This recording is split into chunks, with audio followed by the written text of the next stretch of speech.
Harrison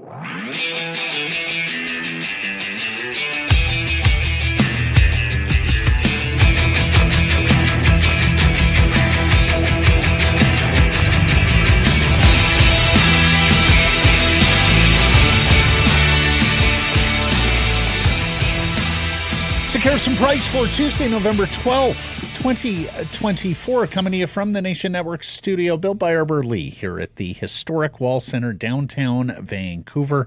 If you're heading to a game downtown, and there are several of them this week, including a big one this weekend. Yeah. Hockey, football, in fact, on the same day, Sunday. Make a staycation out of it. Book your stay at the Wall Center. Call 604-331-1000. Ask for the Harrison Price rate. Some blackout dates apply based on availability. Matt Sekeres alongside Blake Price, four-time Juno Award winner Mike Rogerson, hitting switches, conducting things. We have a big show planned for you on what is an exciting day for the Vancouver Canucks and their fans. The National Hockey League debut of young Jonathan Lekkerimäki, a Swedish swinger and first-round draft pick who will skate tonight against the Calgary Flames at Rogers Arena. Our Surrey Mitsubishi poll question, is it fair to place expectations on Jonathan Lekkerimäki? Blake Price, what says you? Yeah. I mean, there's not a lot of detail in the question. So in terms of eventually, yes. Yeah, I don't have expectation beyond I want to see a couple of moments tonight. And we'll hear what Rick Tocchet has to say about that. And I echo a lot of his sentiments. Just take some shots, be active, do your thing. Shoot or shoot. And you know what? You'll get to the fine-tuning later. This is game one. Mm-hmm. I think you'll forgive the kid for maybe a missed assignment here or there. He's not up to speed on the system as much. But give me a couple of moments that lead you to down the path in your own mind of, that's what it'll look like regularly someday, you know? Yeah. As we always say with poll questions, define how you see fit. So Blake has taken a broader definition of expectations. I'm going to take a narrower one, and I voted no.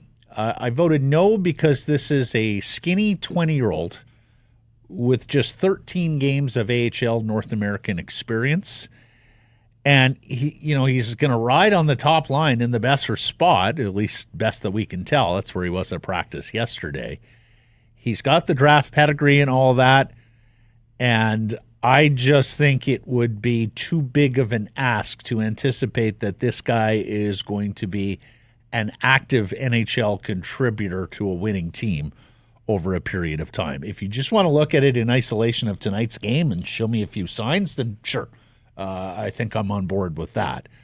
But calling him up and putting him in that Besser spot is pretty heady stuff, and I'm not necessarily sure that the young man's ready for it, and I just think as fans and media, we need to have that front of mind that this is a look-see reward call-up for a good start to his AHL season, not necessarily cement him in.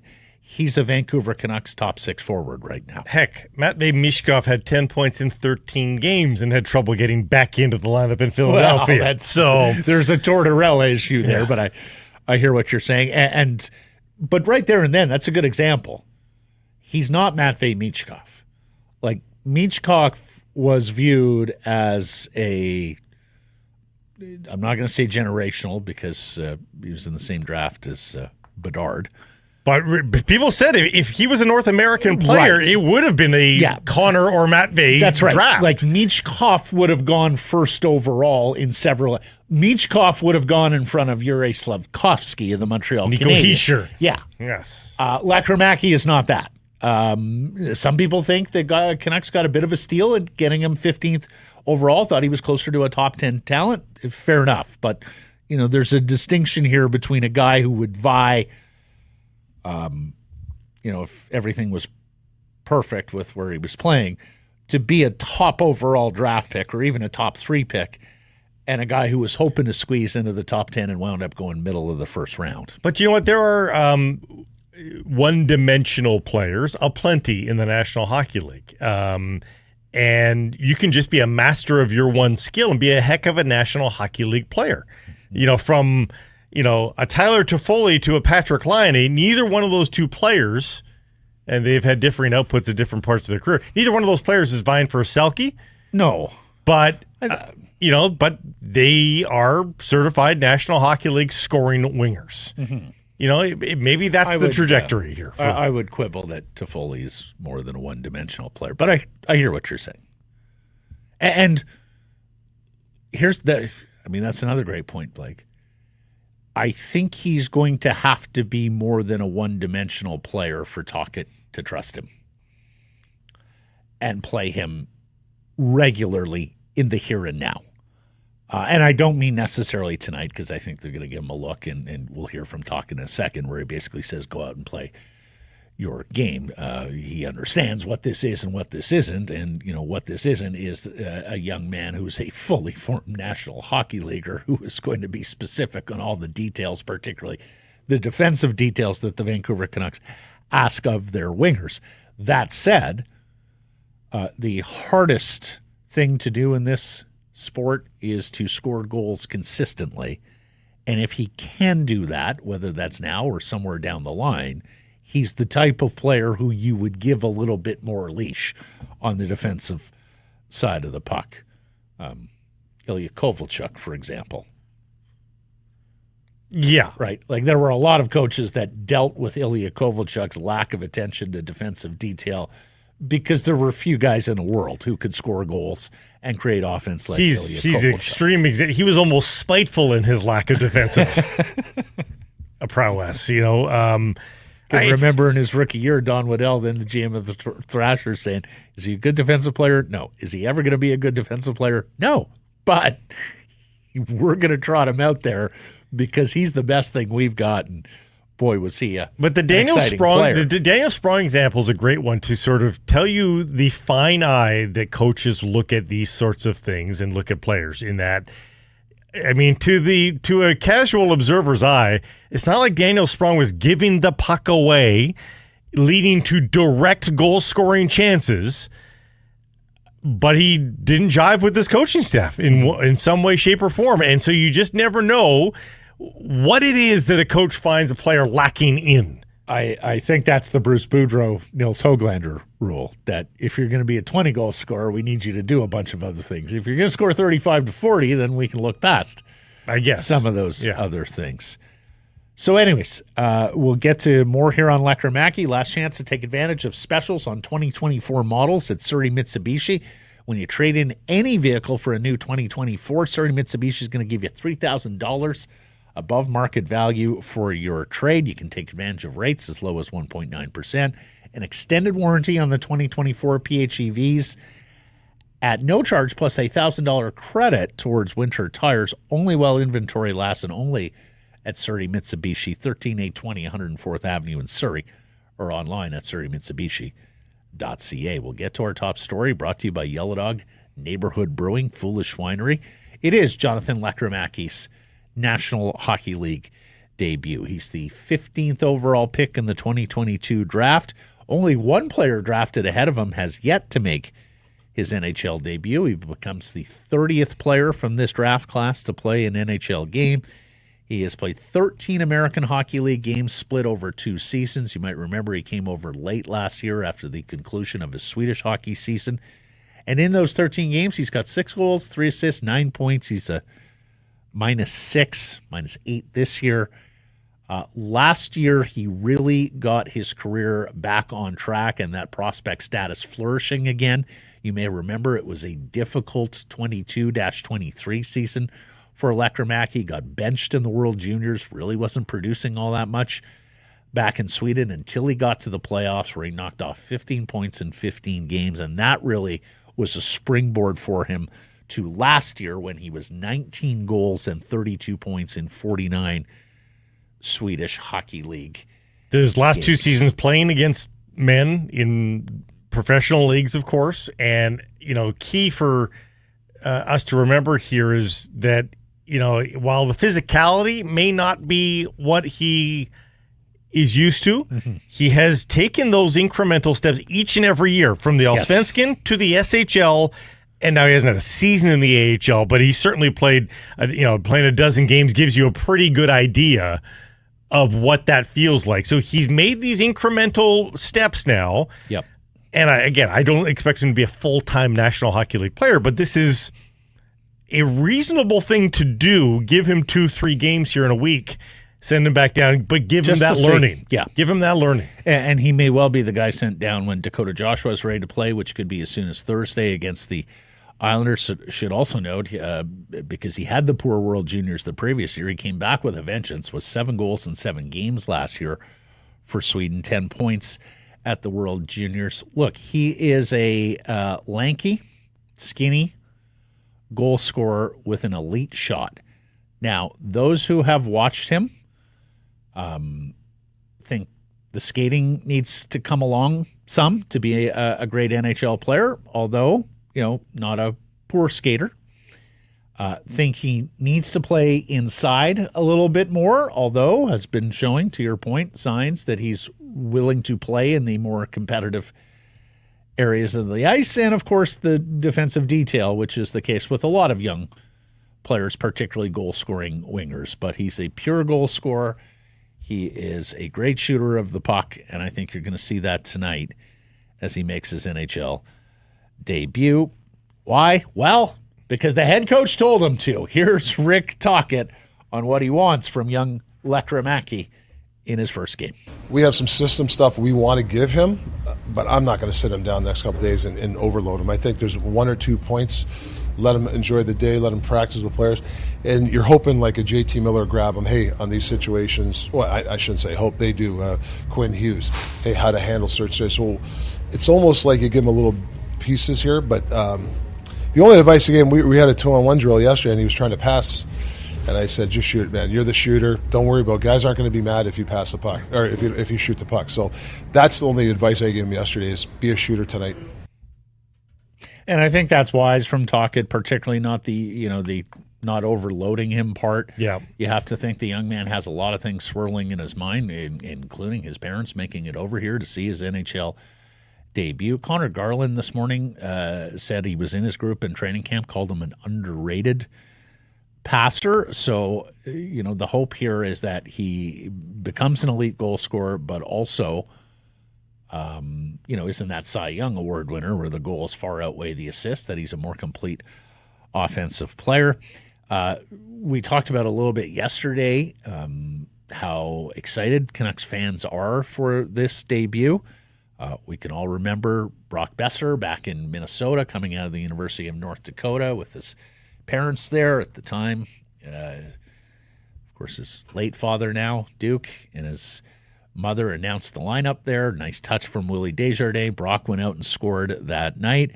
We all remember Elias Pettersson scoring in his National Hockey League debut, coming down the right wing with a goal, and the camera fixated on him, and that wry smile as he looked up and was taking everything in at Rogers Arena. The goal announcement, the video. I retweeted that today. People can check my Twitter feed for that. Go look at that goal. And when is the last time it's a beautiful goal. that Elias Pettersson stick-handled the puck and shot with that level of quickness? I'm telling you, it'll blow you away because you've not seen him play like that in a long time. It's a different player. It's a little bit depressing in that regard. We should also mention this is the 33rd anniversary of Pavel Bure's first goal in the National Hockey League. You may remember he didn't score in his first game, but boy, did he come close for the 1.8 million who were in attendance that night. Quinn Hughes did not score in his first game, but he had a moment where he pinched off the point and created a goal, got an assist. So, as you say, to get a sign from Lekkerimaki, to see something like that, what Burry showed you with just the unbelievable tools, what Quinn showed you with the unbelievable edge work, I would love to see just Lekkerimaki shoot a puck tonight where people look around and go, not a lot of guys who can do that. Well, I'm glad Rick Tocchet said what he said, because if he had said something about, we want to see how his overall game has, you wonder if that's in the player's head of, I've got I've got to do something different. He's given him the green light here. He's given him the freedom, I think, to be himself tonight. So I hope that Lekkerimiki's not going into this game thinking defense. This team needs some 5-on-5 offense.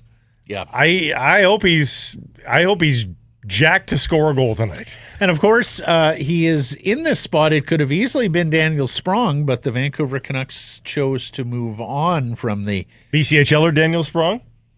Yeah, he's still here, folks. He has not been able to leave due to visa issues. He's practicing with BCHL players right now, and Dan Bilesman said today we think he's walking down with his bag on his back. I suspect there's a visa issue there.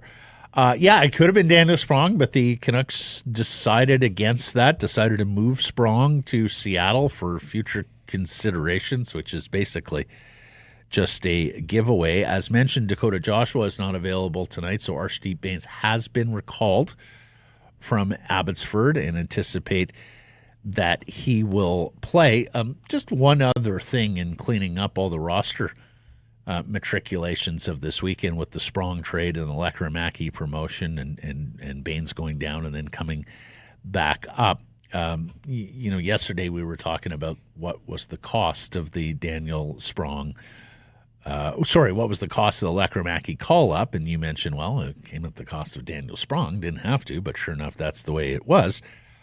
Should also mention the Sprong signing basically came at the cost of Vasily Podkolzin, right?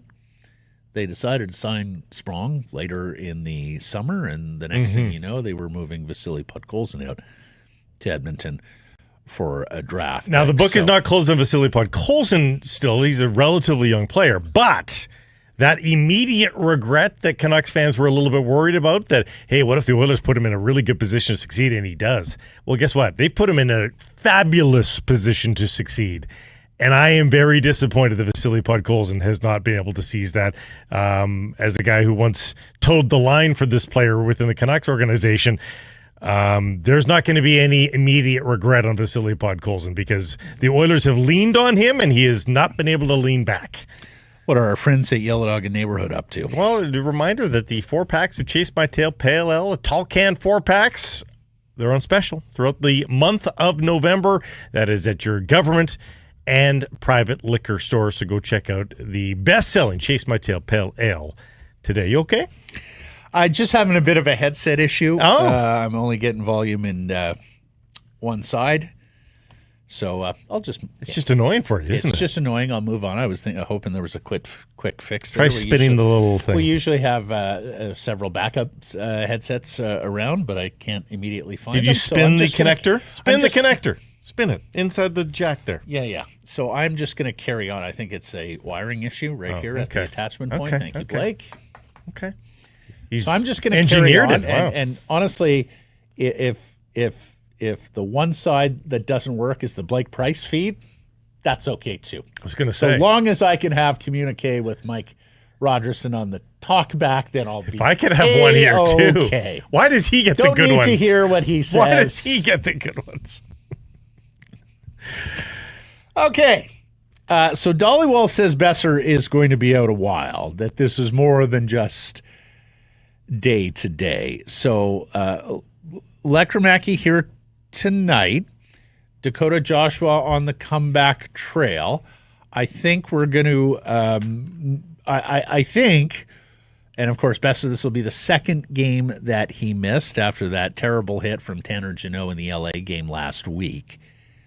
And look, Jeff Pettersson told us yesterday he thinks it's a concussion. The Canucks have not said or specified anything other than upper body injury. But, I mean, do the math. He gets hit in the head and just about a principal point of contact and was slow to leave that game in Los Angeles. Concussion protocol runs 5 days at minimum, so he was always going to miss this game if he is in fact in the concussion protocol. We don't know that yet either. Canucks and NHL teams, well, pro sports teams at large, but more so the NHL now. Often the NHL is the last the last league to hold on to dogma, because I do see teams reporting concussions a little bit more freely than they used to. The NHL is lagging behind, like they lag behind in a lot of areas there. Of course, their commissioner is still the holdout that, CTE is still the holdout on CTE, is unwilling to acknowledge anything there. Anyways, so Lekkerimaki here tonight. Dakota Joshua coming back as soon as Thursday. And are we going to be talking about replacing Brock Besser and his production by committee as we go forward here if he continues to miss games, Blake? Well, I mean, you take a 40-goal scorer out, you're going to want to replace that goal scoring from within, ideally. But I don't know that it needs to be some new body inserted. I mean, there's underachieving forwards right now. JT Miller needs to get going. He's already admitted that he's not been himself of late. Elias Pettersson, while playing better, still needs more bottom line. Great that he had a first multi-point game in nearly half a season. But there needs to be more bottom line regularly from Elias Pettersson. And everybody else in the lineup could probably, Nils Höglander, feel free to score a goal. There's others that can score some goals here. That we would have asked that anyway, whether or not Brock Besser was in the lineup or not. So I think there's a lot of candidates that are due for more offense anyway, that if they do, you're not going to be lamenting Brock Besser not in the lineup for the next 2 to 4 games. You mentioned Miller. And story today from Ian McIntyre of Sportsnet. Miller has 11 points through 13 games. It's 9 fewer than he had at this stage last year when he was 20 points in 13 games. But McIntyre reports that he's playing through the same issue that affected him in preseason and that limited his ability to take faceoffs earlier in the year, you may remember. So, as we suspected yesterday with JT, that it is not simply ineffectiveness, that there is something driving that. And, of course, suddenly, if Miller's affected out there, Besser not in the lineup, boy, it becomes Pettersson. You really need to get going at this stage of the game. The other thing we should note here, we talk about goal scoring, did you see the way they practiced the power play yesterday? With Pettersson down low. No, I had it with Garland down low. No, I believe Pettersson was the net front presence. Okay. Yeah. I saw the Bachelor tweet that Garland was down low with Miller in his usual spot, Pettersson in his usual spot, and Pius Suter in the bumper. He updated that. Said first unit has rotated to this. With Pettersson is the net front, Suter on the left circle, Miller on the right circle, Garland in the bumper. And he's back. Yep. And then the second unit where you'll find Lekkerimaki in the JT Miller spot, the left circle, Sherwood as the net front, Heinen in the bumper, and DeBrusk on the other flank. That's the other thing when we talk about offense here. And Jake DeBrusk. That's two good shooters there on that second unit.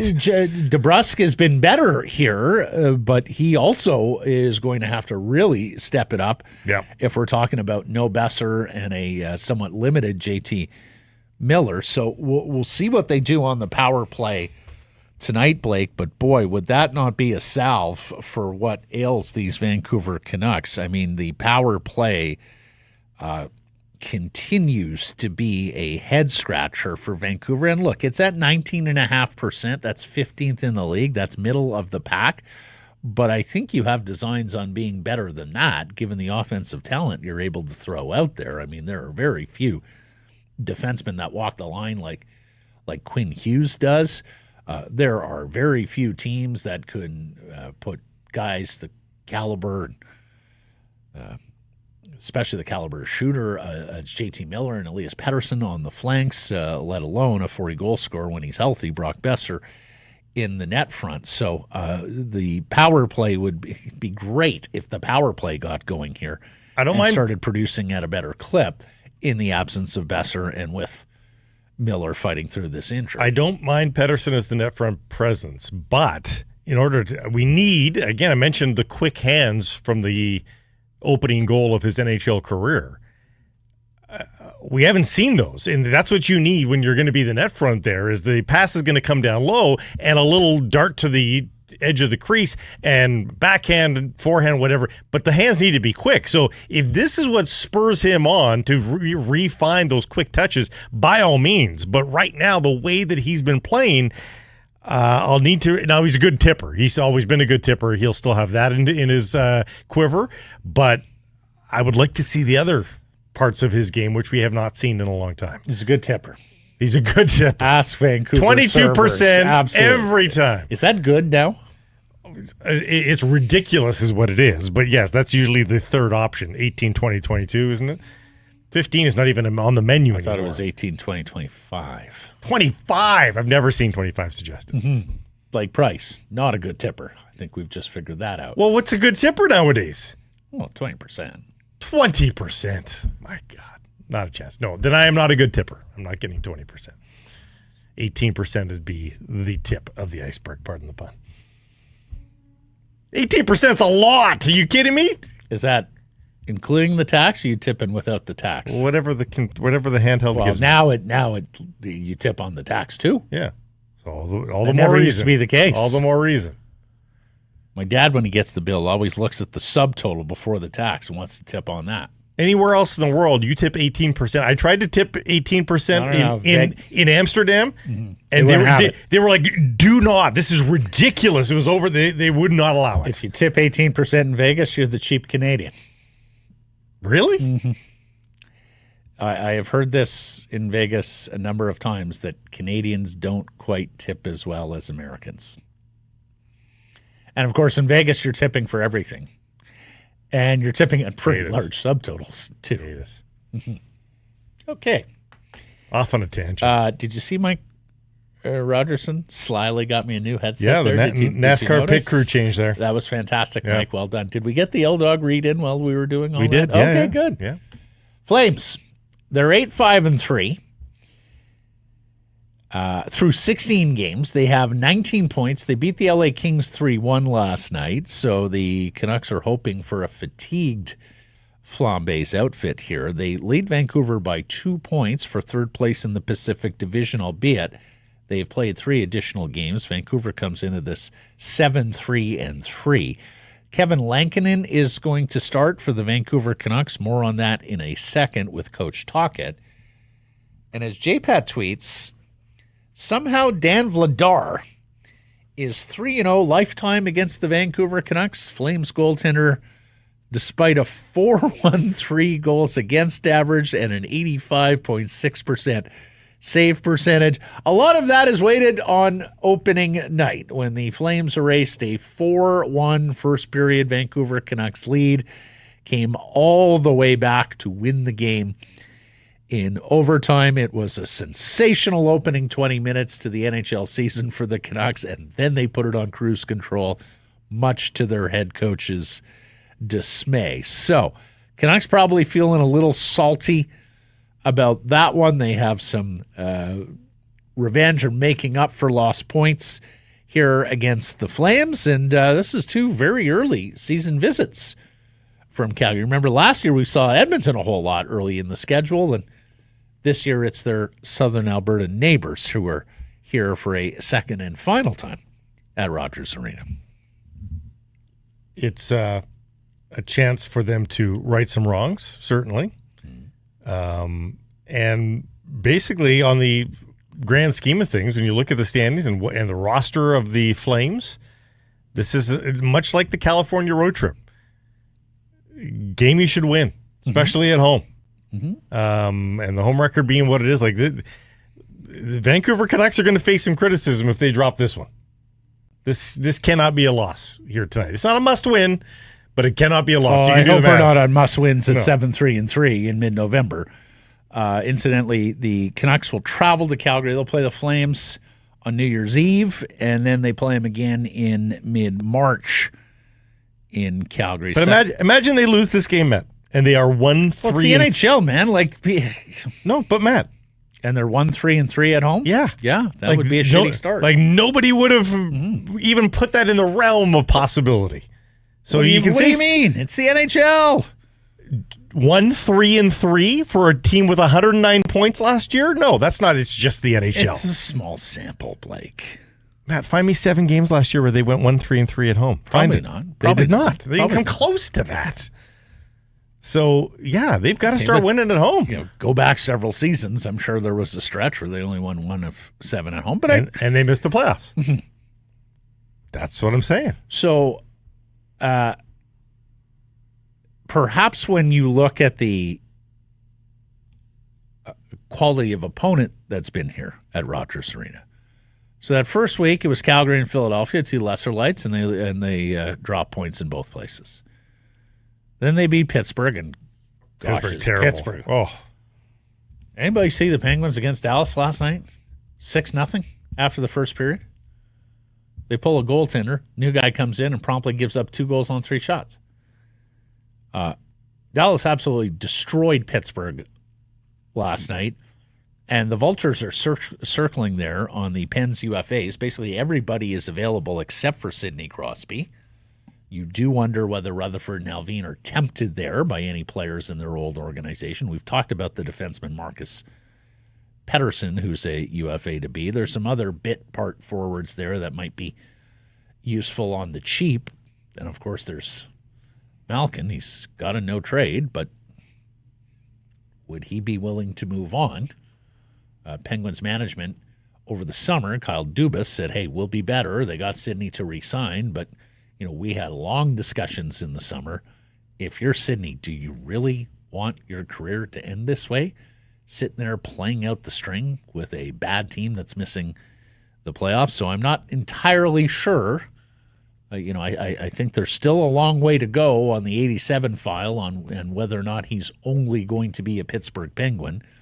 Let's remember Wayne Gretzky played for 4 different NHL organizations. A lot of great players have moved on. I saw Rob Rossi commenting on this from Pittsburgh and saying Sidney has made it abundantly clear he will not be asking for a trade. He will not be going anywhere. And I think that is absolutely true right now. Let's see where Sidney's at when they sell off pieces here and some of his old mates are gone and they are a wretched team. Well, that has a way of being a catalyst of change. But Matt, if they're too scared to go to Crosby and ask him to trade him, maybe they're less scared to say that to Evgeny Malkin. Oh, for sure. For sure. So do they go to Gino and say, do you want to go anywhere? Because we can get a handsome haul for you. Although, can you? Yeah, I think so. No, don't get me wrong. I think we're very far from the day, if it ever happens, of Penguins management going to Sidney Crosby and saying we'd like.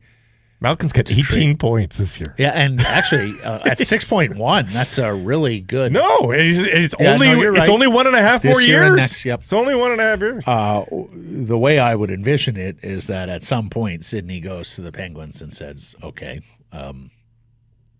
if there's a good deal to be made," and he's got a no move clause, right? So he can dictate where he's going. If there's any interest in on your part to move on here, I would like another opportunity to win a Stanley Cup. The other thing to monitor there, of course, is our old buddy Mike Sullivan, former Vancouver Canucks assistant coach, who has won a pair of cups there in Pittsburgh. And will a coaching change precede any kind of roster overhaul with the Penguins? Anyways, the Canucks got their win against the Penguins when they were here. Then a couple losses to good teams, Blake. Like Carolina and Jersey are good teams. So, like, you talk to me about this home record that's poor, and yes, it is poor, and yes, it would be awful to fall to 1-3-3, but, it's the NHL, and Edmonton, Carolina, Jersey, you've dropped some games to good teams, and you've dropped some games early in the season to teams that you should probably beat, like Calgary and like Philadelphia. It is by no means a murderer's row, the rest of this homestand and the rest of this month. You got a very mediocre Islanders team and our old friend Bo Horvat coming on Thursday. You've got Connor Bedard and a terrible Chicago team coming here on Saturday. And then you have the Nashville Predators, who might be the biggest disappointment in the National Hockey League, coming here on Grey Cup Sunday. So there are a lot of points here to be collected in what's left of this homestand. Not to mention on the road trip that follows this homestand through some of the eastern cities where Ottawa, Buffalo, Pittsburgh, Boston, really not all that scary. So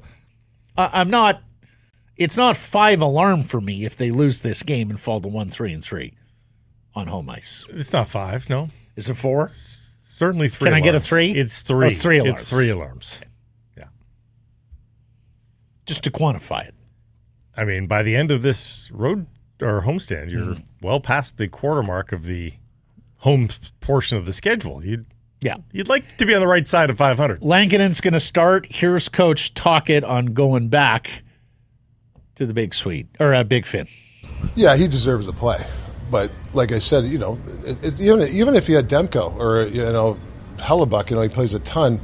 Like I know everybody's saying, why do we play him against the Jersey game? I mean, he's tired too. Like it's hard to play 4, 5, 6 games in practice. So the reason why we got to make sure that we've had somewhat of a light schedule, but we got to make sure that Lanks is fresh too. We just can't keep grinding him either.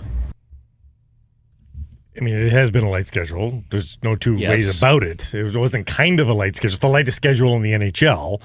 So with no back-to-backs until this weekend. Yeah. With pretty easy peasy travel when you consider the California trip where you basically just hung out in Southern California over a 3-4 day period to face the Ducks and the Kings. The Eastern trip wasn't, it was the 2 Florida teams, then up to Philly, back to Chicago. So it was only 4. We've seen 6-7 gamers before. We've seen back-to-backs before. We've seen a more difficult gauntlet of opponents before. So, yeah, it has been a relatively easy schedule. And yet, can you afford to start Artur Shilevs? No. I told you this last week. Good of Artie to come in and make the 4 saves that were required of him in the Oilers blowout on Saturday. Good that he got down to Abbotsford and got a start there to feel some pucks and see some shots again. But, he's not going to play tonight. I would be surprised if he plays Thursday against the Islanders because you're going into that back-to-back. And I guess he's going to start one of those games, Blake? Or does the waiver wire tempt you at all? He won the Abbotsford game, by the way, 920 save percentage, so he was pretty good at the AHL level. Are you tempted by James Reimer on the waiver wire? I've heard Woodley talk about this. Yeah. You pick him up to let him go. Like it would probably be a temporary solution. And in the 2 games he's played this year, the results have not been good. No.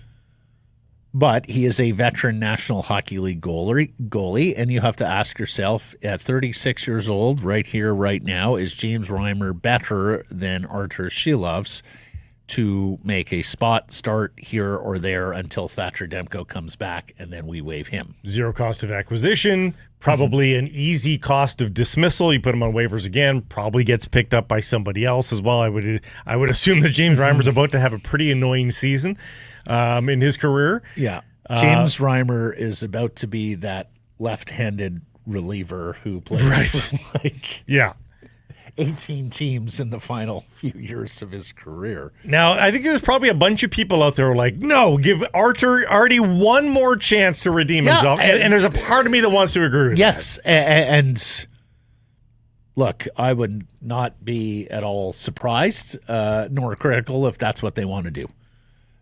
Chicago and Nashville are both beatable, quite beatable teams. I do think Nashville is better than what their record indicates. I would not be surprised to see the Predators bounce back here at some point this season, run off a string of wins, or have a good month to get back in the playoff hunt. In Chicago's case, I think we saw at the United Center last month that's a team that struggles. That just is under-talented, and that most NHL teams, if they play their game, should beat. So I think it sets up to give him another opportunity, Blake. And then at that point, I think you're hoping that Thatcher Demko can come back and play at some point on that road trip.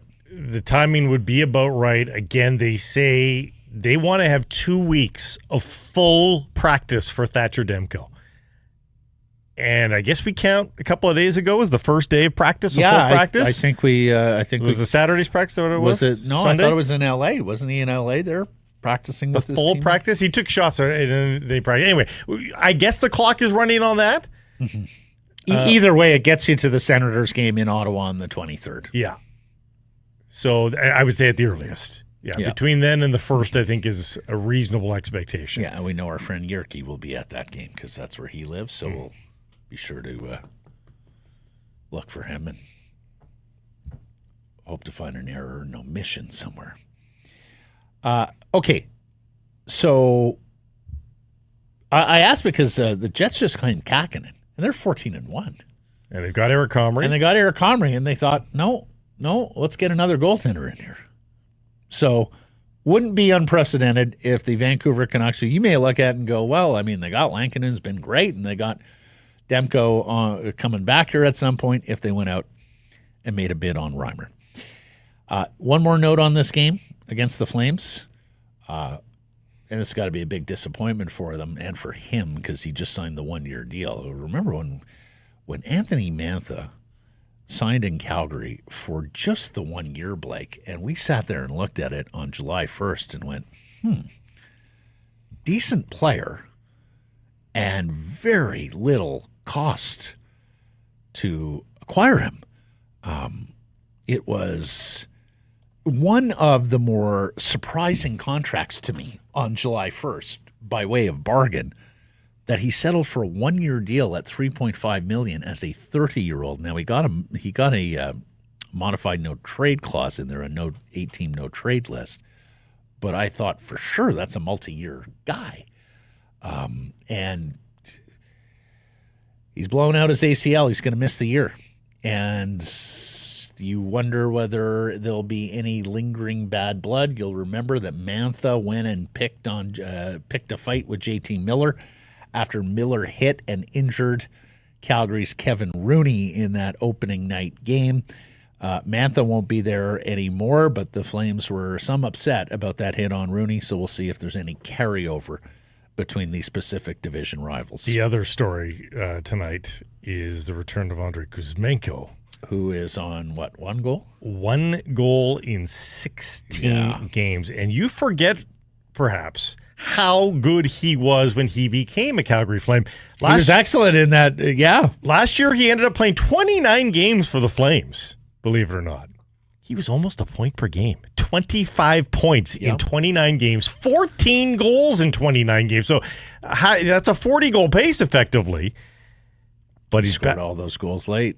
Back to 1 goal in 16, 9 points on the season. So you wonder where the future is here for Andrei Kuzmenko. One other hockey note I want to get to here. This is via the Hockey News, Ryan Kennedy, who we've had on the show many times. He does a wonderful job for the Hockey News. He tweets, there's still a lot of logistical work to do, but it sounds like there's an appetite to bring Simon Fraser University in BC over to NCAA hockey in the future. We have heard rumblings about this for a couple of years now, going back to the notion of whether or not SFU would be an appropriate place for a Vancouver Canucks practice facility. Francesco Aquilini, Canucks alum, or Simon Fraser alum, Canucks chairman, of course. And we know SFU loves them some NCAA competition. And really, I think this path may have been lit by Arizona State University, which is now competing in NCAA Division I in the National Collegiate Hockey Conference. Blake, that's a conference that stretches from Kalamazoo, Michigan, and Western Michigan University all the way to Tempe, Arizona. With a lot of schools there in the middle in Nebraska and other Midwest parts. So, it could very well be the case that SFU, which is no longer financing football, and I will say this as an alum from a school that dropped football, and when it dropped football, it said we'll have a lot more resources to put into our other programs that will benefit them. And boy, was my alma mater, Carleton University, right. I think it's been 17 men's basketball championships and a couple women's basketball championships. since they dropped football and were able to reallocate resources. Maybe SFU can do the same, reallocate resources to a men's hockey program that is able to compete in the NCAA. That'd be a fun story, huh? Yeah, SFU at a Frozen Four one day. There's 2 Alaskan colleges that play NCAA hockey too, so there's outposts. How far away from other competition that have made it work. I still don't believe that there's a chance in hell that the Canucks practice facility is on the hill. They might be able to share a facility, but it's not going to be up top on. You don't think it'll be on Not campus? a chance. No. Okay. If they brought it down to the bottom of the hill somewhere in Burnaby, perhaps that would work. What do you mean? Perhaps that would work? Because they want to be able to. They can't have an hour and a half drive for players. Well, Matt, find me the An hour. Where else can you compare that to? They don't do that. That's not the Rangers do, but Burnaby is by no means like outlandishly far. Have you driven? Yes, often. From Often. Okay. All right. I drove to Burnaby a week ago Friday. Yeah, but you don't live where the It players took me. live. No, I live close enough, Plague. I live in Kids. They're in Dunbar and Yaletown. It's 20 to 25 minutes. Commutes in big cities take some time. Yeah. It depends on where it's at. There's no chance it's on top of the mountain. If it's somewhere else in Burnaby, as I said, it makes a little bit more sense. But it's just not going to happen. It won't. But in terms of the school, if they're going to continue with the NCAA experience, you're telling me that if Simon Fraser went to Canucks Sports Entertainment and said, "We're going NCAA hockey. We have earmarked funds for a new facility. We would like you to join us and partner, and it can serve as your practice facility." You don't think that would be attractive to SFU alum? Absolutely. Francesco Aquilini? Absolutely. And Francesco Aquilini will say, "Show me the plot of land it's going to be on." And that's going to be... You think he cares about the players' drive times to the practice facility? I think he cares if where somebody it is going to underwrite, help him finance it? Yes. I mean, we've been sitting here talking about the practice facility forever. Rutherford told us last year there was movement and things were going to happen by the spring. Guess what? Didn't happen. And it didn't happen because they're not willing to buck up. If someone else helps buck up for them, you don't think that, especially when it's his alma mater, that'd be an option? I think he'd love to. I think the storyline works fabulously, except for the part on the hill. Yeah, I'm not going to sit here and argue that it's the ideal location. Of course, the ideal location is right across the fucking street where there's an empty parking lot on the Concord lands. Mm-hmm. But that thing hasn't gone any further. Why? Well, because they want him to pay. It's expensive. He's unwilling.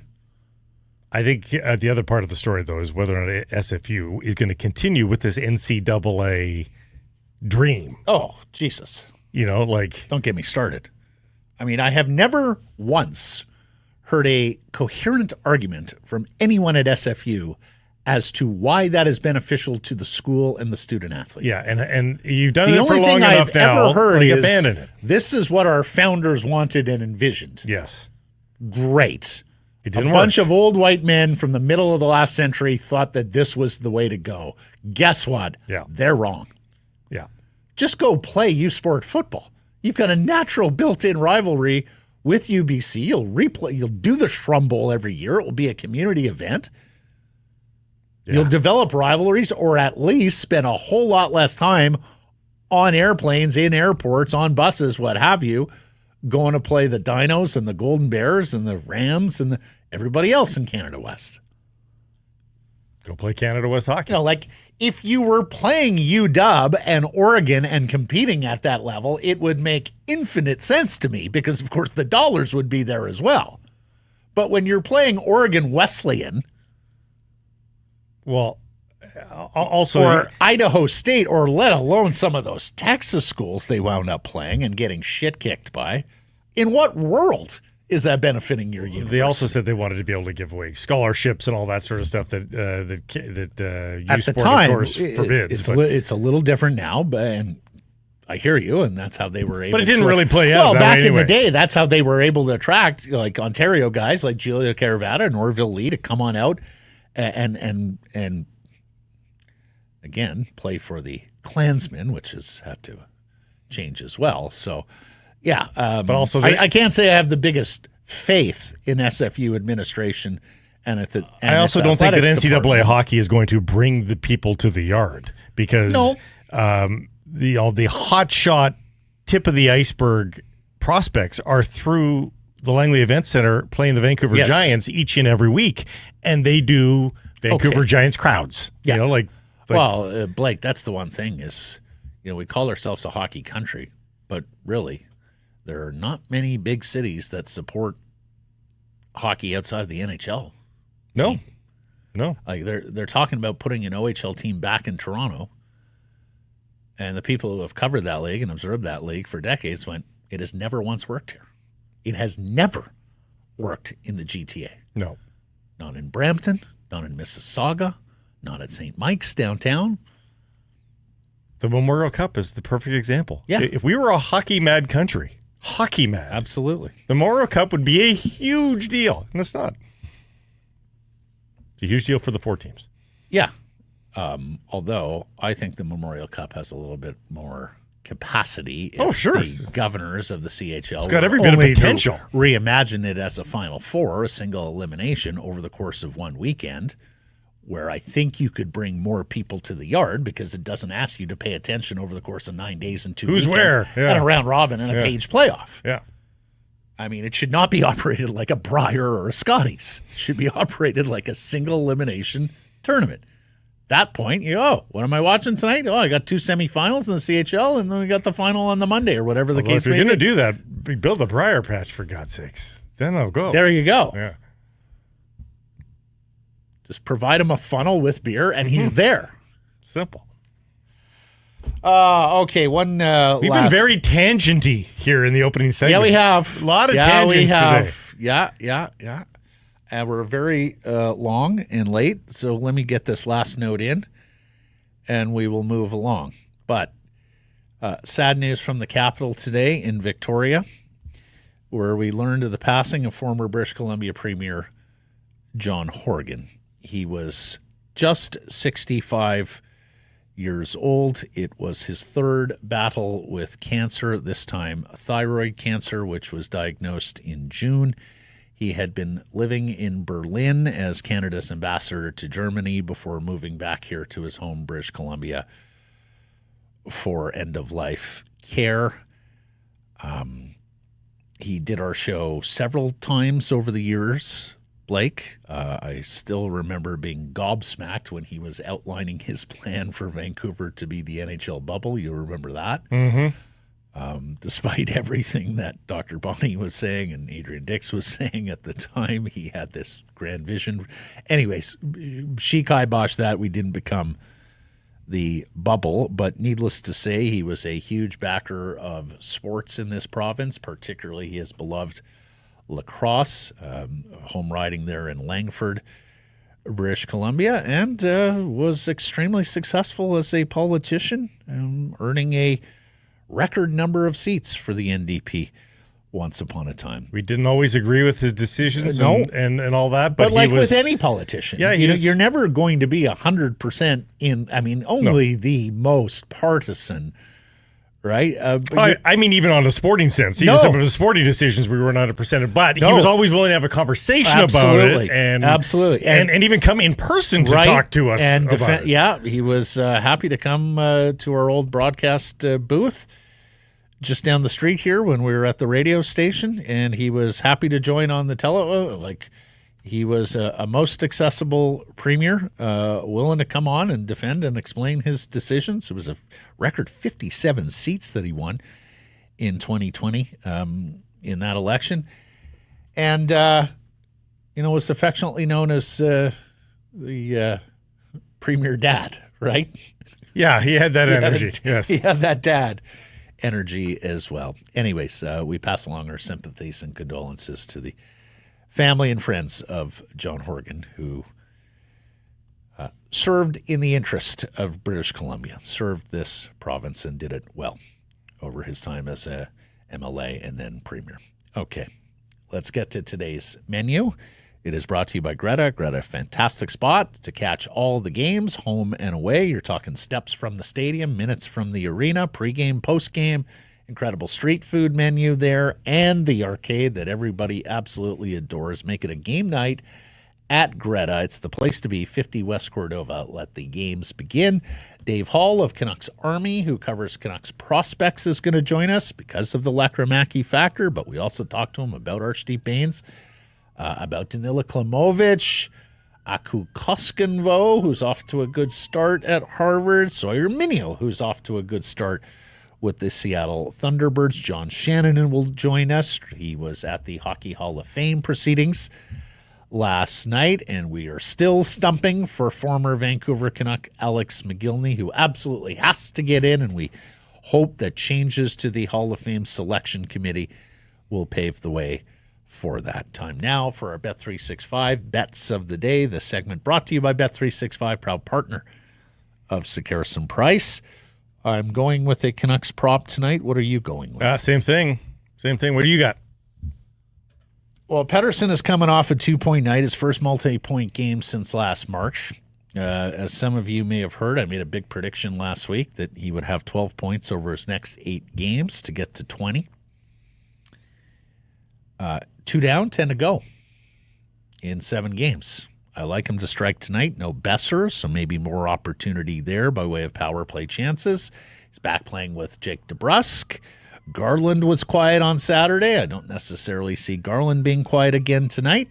So I like how everything is coming together right now for Elias Pettersson against, let's face it, a team that isn't exactly great and gave up a bunch of goals to the Canucks on opening night. 2 points for Petey. Pays at plus 300. I'm a little less optimistic about the bottom line for him, but I was barking up the same tree here. Elias Pettersson is hearing all this talk about Jonathan Lekkerimäki. Just be a shooter. Shoot.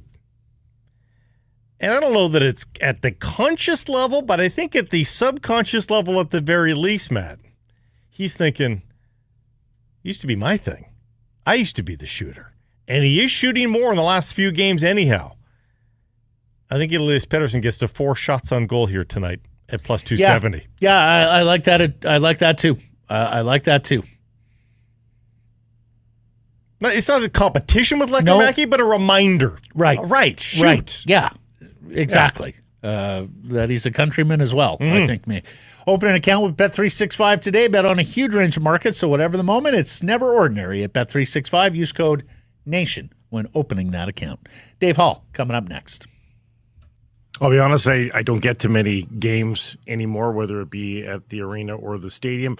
Ticket availability cost, it's a bit of an issue these days. So I prefer to go where there's atmosphere and I know I can get in. Greta Bar YVR. Soak up all the atmosphere with your fellow fans and enjoy a great night with a great street food menu. I prefer the poutine. Weekly drink specials as well at Greta Bar YVR at 50 West Cordova. And we'll be having our viewing parties there all season long as well. Your pregame, your postgame, it's at Greta Bar YVR, 50 West Cordova. Let the games begin. Sekeres & Price from the historic Wall Center. And we want to remind you that when these storms hit, and there's another storm coming. Atmospheric river? Yeah. If you happen to lose power, check with your local white spot. Maybe they have it, and they can provide you with the comfort that you will no longer have at your own home. I'm a little bit worried about the wind coming again. Pot roast, braised beef burger, mini Yorkies, chicken pot pie. When the power's out, it even tastes better. So go visit your local white spot today and get some comfort. Chicken pot pie by candlelight. It's it's got a je ne sais quoi. If you took it to go? Back at home with the power out? Yes. Yes, sir. And you know where they have one? They have one in Duncan, BC. Let's go to Duncan, British Columbia on the island where Dave Hall, Canucks prospects writer for Canucksarmy, is standing by and joins us now. How you doing, Dave? Oh, I'm doing great, and I know what I'm getting for lunch today. It's potluck. This is proving to be an effective campaign. It is. Blake's driving all our guests to White Spot for lunch. Okay, buddy, we're having you here because you cover their prospects, you cover the Abbotsford Canucks, and we got a massive debut tonight for Jonathan Lekkerimaki. First of all, tell us how you felt about his season, brief as it has been, with the Abbotsford Canucks so far. Yeah, I mean, can't really say much more other than it's been as expected. He's just been shooting a ton. Like I honestly don't think we could downsize the sheer shot volume that's coming from him right now. He's got 39 shots in 7 games. And, just going back to looking at last year, there were only 3 rookie skaters, full-time rookie skaters in the AHL that shot over 3 shots a game. And at this rate, he's shooting well above 5, and I just don't see that dropping anytime soon in the AHL. So he's honestly, it's quite astounding the amount he's shooting, and not all of them are perfect. Some of them you kind of wish that he was waiting like maybe a tick longer for some traffic in front. But he's exciting as it gets, and whether it's on power play or even at even strength, he's an offensive dynamo. So fans can be excited for tonight. Yeah, so beyond the shot volume, and we know he's a goal scorer and is going to shoot his shot, describe the rest of his game. What kind of a player are we looking at here, Dave? He's a pure goal scorer. There's nothing more, there's no way to get around the fact that that's just what he is. He's a goal scorer. There's obviously first thing you look at when you see his ledger is a -8. That stares you right in the face. Like the two-way game is still very much a work in progress. There's no question about it. I actually just dropped an article today at Canucksarmy about his game, and you'll see quite often that there is still some definite work to be done in the physicality aspect. While we love the fact that he's going into the corners, he's a water bug out there, he's definitely giving it his all. There is some times where he does get outmanned quite easily on the puck. So pure goal scorer. He's going to take a ton of shots. He's going to be on that half wall. And the great thing about him is he doesn't just stick to that half wall. He's very dynamic in the way that he moves around. He's all over the ice. And so basically you're just going to see a lot of shots and pure offense. Talk about, let's color in the physicality part of it, because I think what a lot of people find troublesome about Elias Pettersson's game, for instance, and I think their body type is similar, is his inability to actually physically stay on his feet. Does Lekkerimaki find himself knocked down much, or is it just a case of losing the puck battles? A little bit of both. Like I can't lie. He does get pushed around out there a little bit. When he goes for that battle, you'd like to see him get in there and win some battles. Every once in a while, he pulls out a great puck protection and he does stay on his feet and it looks great. But I'd say, 6 times out of 10, he's getting knocked down. And, like I said, the one thing I do like about him, though, is that he's always in there. He's not afraid to, give it a try and give it his all and be a water bug out on the ice and, hound puck carriers. It's just a matter of actually winning those battles. So yeah, it's definitely a work in progress. Second time you said water bug, in my mind's eye, he's not that quick on his feet, but do you find that he's actually getting around the ice pretty well? In the American League, yes, for sure. Like yes. I think he does stand out quite a bit just in terms of his overall effort. And so, no, I don't think he's a Kiefer Sherwood out there and he's not throwing his body around and all that stuff, but he's actually quite a bit quicker than I even anticipated in his transition. But that's all in the American League. So the jump up to the NHL is tenfold. So that'll be interesting to watch for sure. Yeah. Hey, are we just because we've watched him from afar because the Canucks traded the pick that turned into him? Are we talking about like a smaller, faster Dylan Guenther? No. No, I don't think so. I think the shot is definitely comparable. I mean, Dylan Guenther's shot is one of the premier shots already in the NHL, and I think, quite honestly, Lekkerimaki tonight, he's going to be one of the best shooters in the NHL just stepping on the ice. He's definitely got that pedigree. I just, in terms of their playing style and that type of player profile, it's not exactly not for me. Let's ask the Surrey Mitsubishi poll question. Is it fair to place expectations on Lekkerimaki? Dave, what do you think? Well, I mean, that's the $1 million question, right? Like for me personally, this is just a personal opinion. I'm all for having him in the AHL rather, shooting 7 shots a game, scoring 2 goals a game. Like I would love to build that confidence. There's clearly work to be done. He's playing really well. I wouldn't call his work so far dominant. So I think there should be expectations that, you know, he is the prospects or the organization's top prospect. There are expectations that come with that. So I think in that regard, yes, but at the same time, we're talking about a kid who's got seven AHL games under his belt this year, and you know, it hasn't been through the roof. You know, he hasn't been fully dominant yet. So I think overall, temper expectations, and you know, this might just be a quick 1 or 2 game. Let's just give you a shot so you can get firsthand experience and then bring that back to the AHL. Which shot is he preferring, the wrister or the 1T slapper right now? He actually has this really good snap wrist shot that I think that's his bread and butter. Yes, he likes to pull up that trigger on the half wall, but like I said, he's very dynamic and he does a lot of shimmy shakes, opens up his hips, and you know, he's very deceptive with his moves. So he won't just stick to that left side. He'll move around and just basically look for that perfect spot for him to take that quick snapshot from the far. That is the one thing that I've noticed as well. He's taking a lot of shots. A lot of them are from the perimeter. That's obviously one of the parts of his game that we've known for quite some time, is that he does struggle to get into the middle from time to time. And while he's there every once in a while, you know, his first goal that he scored this year, it was a tap in from the slot. Aside from that, though, still a lot of shots from the side. What did you think of the recall, Dave? And is there any part of you that thinks he's been rushed here? I again, like I said, personally, I don't want to say rushed. I do understand the logic. You know, it's a tricky line to thread when, you know, you have a player, a prospect, a top prospect, doing everything he can at the AHL level. You do want to create that system where, you know, where you're rewarding your prospects. But at the same rate, he was just getting going, you know, like I just feel like it might have been too quick, too soon. But at the same time, you know, you can't predict injuries. And with Brock Besser out, he's, you know, an instant replacement, and he has been playing well. So I think as much as I personally would like to see him in the AHL for as long as possible to really make that dominant effort, you know, you can't fault him for at least giving him a shot. But it surprised you. Like overall, you'd say you were surprised that they called him? Yeah, if Brock Besser wasn't injured, I would be very surprised that he would be the call-up for sure. Mm-hmm.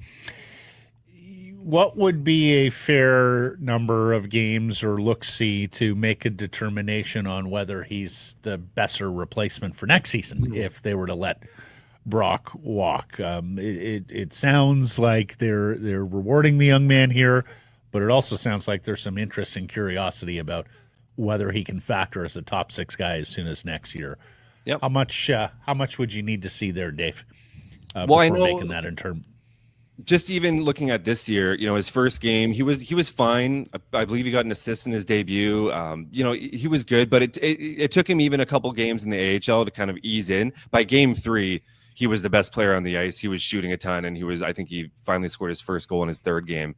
So it took him a few games, and I expect that. You know, the NHL is a huge jump from the AHL, and I mean, he just made that jump to the AHL. So I'm giving him. I think 10 games is probably a good expectation of, you know, a true sign of what's to come from Jonathan Lekkerimäki. Archie Baines has been recalled. He played the one AHL game, his first AHL game. He was all over the place with 3 points and has been a semi-regular for the Vancouver Canucks. What have you made of his progress this season? Yeah, he's an AHL all-star, and he truly is. He comes down to the AHL and he just instantly stands out.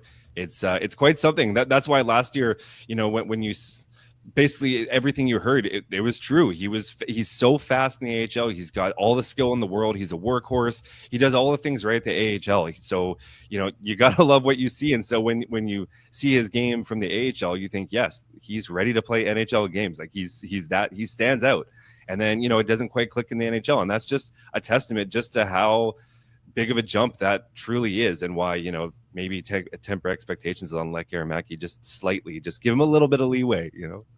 But Baines, with, you know, his increasing comfort in the NHL, I think it's pretty exciting for the Canucks to see this development so quickly. From, again, this is one of the reasons why taking a flyer on an overage league leading scorer in junior, not a bad idea. I mean, those players still have something to develop, I think, going forward. And Baines was a no-brainer for the Vancouver Canucks, and he's paying them back, isn't he?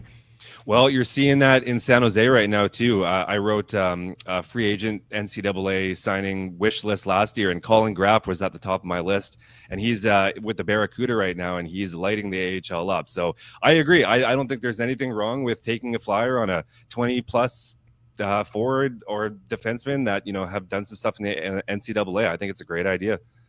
Win-win. Yeah, no, and if it only costs you the contract spot, that's not a lot, right? Yep. I saw you tweeting about Canucks goaltending prospect Aku Koskenvuo at Harvard University, Dave. There is a lot of good news there, even if there isn't great news at the AHL goaltending level. More on that in a second. But tell us about young Koskenvuo and what he's been up to. Yeah, I've really liked him since last year. Like, I'll be the first to admit I'm not, I don't consider myself a goalie whisperer. I'm not going to be David Quadrelli here talking about post integrations and whatnot. But he's very sound between the pipes. Every single game that I've watched of him, he's very, very sound between there.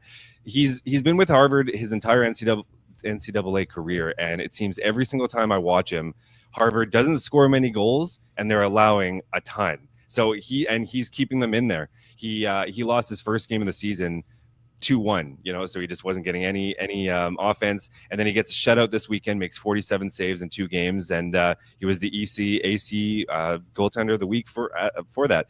And for the first time this year, this will be the year that he actually gets it's his net.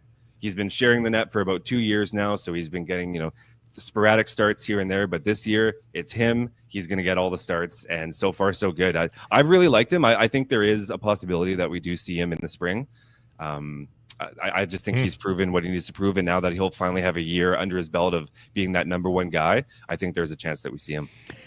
Yeah, 164 goals against, a 931 save percentage. It's only in 3 games, but as you mentioned, it's a terrific start. He played for Finland at the World Juniors last year, I suspect. Oh, no, sorry. Played for Finland at the World Juniors 2 years ago. That's right. So he is pedigreed, a 6'4" kid, too. He'll be 22 in February. We thought that would be a crowded crease, though, in the spring if they did bring him in. Now, I don't know. You tell us, what are you hearing about Jiri Patera and his injury and, of course, just the overall play of Nikita Tolopilo? We thought, the cup runneth over here, at least at the AHL level. It's a little dicey right now at the AHL level. Yeah, and it's a little dicey to say the least. And you could have fooled me. Honestly, I've loved Tolopilo's game. Going back to last year, he's just been head and shoulders their best goalie. Like, even with Seelovs in the net last year, he just came in at times and was just so calm, cool, and collected between the pipes. Again, not a goalie whisperer, but he was just back there, just not getting stressed. Seelovs still, like, it just seemed... he was letting in those long range shots where Tolopilo wasn't. It seemed like he was kind of the guy. He was a little bit older, 24 at the time. So you kind of tempered expectations to see what would happen. And he came out this year gangbusters. He was 3-0. He was stopping everything. He looked Tolopilo, from last year, and then out of nowhere he goes on this stretch where he can't stop a puck. He's letting everything in, whether it's long range, short range. Shots that he should have, that he's letting everything in. And so the exact opposite effect happened with Patera. He had a terrible start, allowed 6 goals in the first game, and then he went on a dominant stretch, bailing Tolopilo out. I think he went in 10 periods, he only allowed 2 goals, and then he goes down with an injury. So it's been a carousel. So far, we haven't heard what actually is wrong with Patera. I did tweet out the actual play itself. He went and made a string of 3 saves, and it was a little awkward. It looked like he did stretch something in his leg a little bit, potentially the popliteus. Who knows? Don't you dare! Don't you? You heard it here, folks. Yeah, so we don't know what it is, but it's a shame because he was finally just starting to heat up and, bailing Tolopilo out. So now it's kind of sink or swim for Tolopilo. I'm not too concerned. It's a small sample size of him playing like this. It's the first real stretch where I've personally noticed that he's played like this, but as of right now, it's hasn't been good. There's not much confidence in his stopping ability. Would you feel better if Ian Clark was still coaching goaltenders in this organization, Dave? Oh, I mean, of course, Ian Clark's Ian Clark. It's hard to argue the results. Yeah, and I do know that he's a big advocate for many of the goalies in the system, and so they are Ian Clark goalies, and so it is an interesting. The timing is interesting. Yeah. Before we let you go, we'd be replete if we remiss. Pardon me, if we did not bring up the leading goal scorer, or the leading scorer, pardon me, of the Abbotsford Canucks. Danila Klimovich, 8 points in 11 games, leads all Abbey Canucks. Is this happening, Dave? Is Danila Klimovich developing into the sneaky long shot pick that we thought when he was selected? Well, I mean, it's not rocket science. Like, what's happening is he's actually getting the opportunity. Last year, it was a write-off in every sense of the word. He got injured, but he was also healthy scratched. And when he was in the lineup, there was a clear, I'm purely speculating here, but there was a clear disconnect between player and coach. Even when he was in the game, he was getting fourth line minutes. He didn't seem interested at all. He wasn't even on the power play, which if you don't have Klimovich on the power play, what are we doing here? So this year he's been in the top 6 the entire time. He's been on the top power play. He's now on the top power play, but he's been on the power play the entire time. And wouldn't you know it, he's shooting the puck and he's scoring goals. All of his goals have been absolute rockets, pretty much all carbon copy of themselves, just half wall snapshots.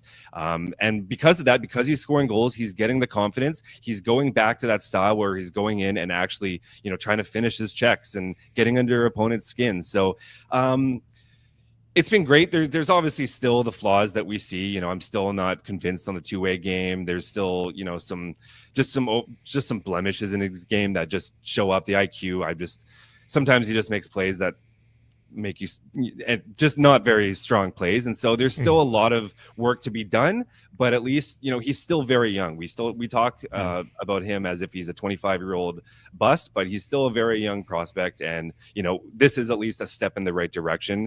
And first and foremost, he's got to be getting minutes, and he's got to be scoring goals. So far so good. The shot is impeccable, and it's been good so far. Has doubled already his point totals from last season. Had just 4 points in 24 games last year, up to 8. He's probably 11. Doubled his ice time already. Yeah, fair. Last question, because in about a month we'll know. Sawyer Mino, is he going to be a Canadian World Junior? Pure my prediction. I think he will. I think he brings enough, whether it's the offense is great. I think he brings that, which is a nice touch, but I think they'll have a lot of strong offensive defensemen on the team, and they need that gritty shutdown defenseman. And he can do it all. He's a good skater. He's sometimes a little too much. He's extremely aggressive, and he can shut them down, and he can pop in a goal from here and there. He's got that wicked shot. So my personal prediction, I think he does. I know that they played him a lot with Zane Parekh in the World Summer Showcase. So I think there is something there, and I think he squeezes in as that 6th defenseman. At the very least, I think he's there as a defenseman, whether it's a 7th defenseman or a 6th, but I think he's there. Yeah, Parekh is the top 10 right shot offensive dynamo of the Calgary Flames, and Mino is up to 17 points in 15 WHL games with Seattle this year after 16 goals last year, and dipping a toe and getting his first pro game in with Abbotsford. Look forward to tracking his progress as well as all these players we've talked about. Dave, thanks once again. You've made us smarter. Appreciate this. We'll catch up soon. Thank you, guys. I'm off to get a chicken pot pie from White Spot. There you go. Right. Thanks, guys. It's happy hour on Sekeres and Price. Today's beer of the day from Yellow Dog, the High Five Hazy IPA. Some Price from the historic Wall Center, and this next segment brought to you by Ben Moss Jewelers. Ben Moss, proudly Canadian-owned, operated, history dating back more than a century. 5 locations in British Columbia, including Willowbrook and Langley, Coquitlam Center.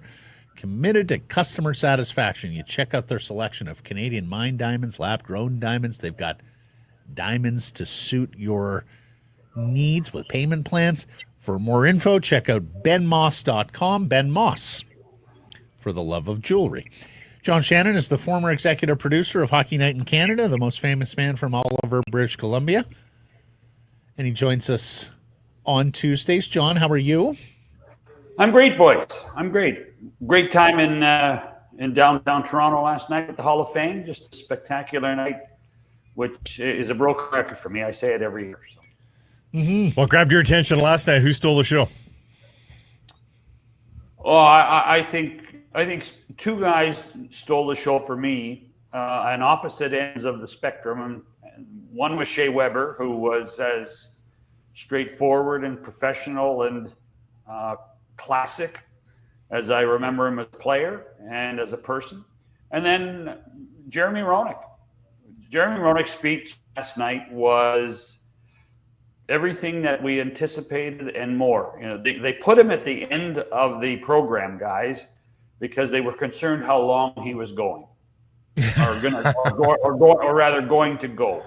And then he did not disappoint. It certainly sounds like he's turned a new leaf in his life, which is great to see. And hopefully we'll see Jeremy Roenick back in the National Hockey League or with an NHL team at some point in the near future. He seemed angry in recent years. Was it about this, do you think? How much do you think this sort of completes the circle for him? Well, I think this completes a circle for him, Blake. I think he was more angered with the fact that the way he got knocked off his pedestal at NBC with some comments that he made on Spittin' Chicklets. And that we were a very woke society at the point, and yet other people were on other platforms saying things much worse than him, and they weren't being punished and still had jobs within the NHL. So I think that was a bigger part of it than anything else.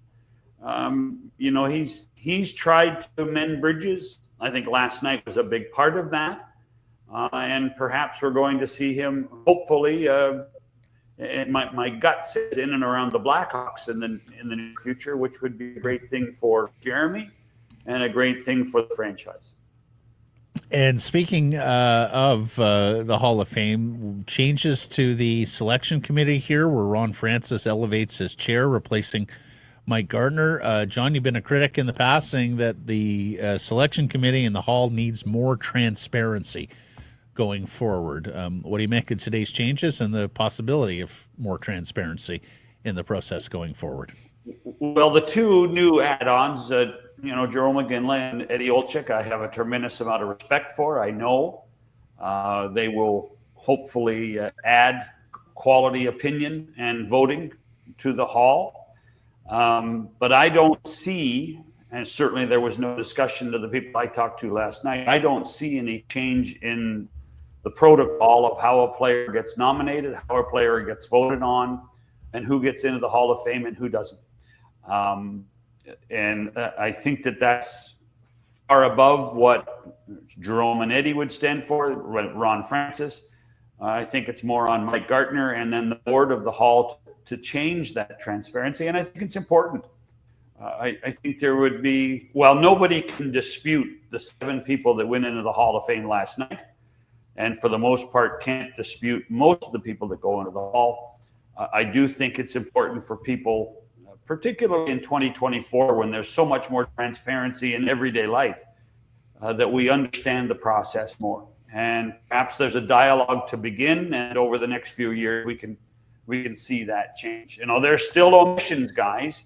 There are still omissions of people who aren't in the Hall, and we don't understand why.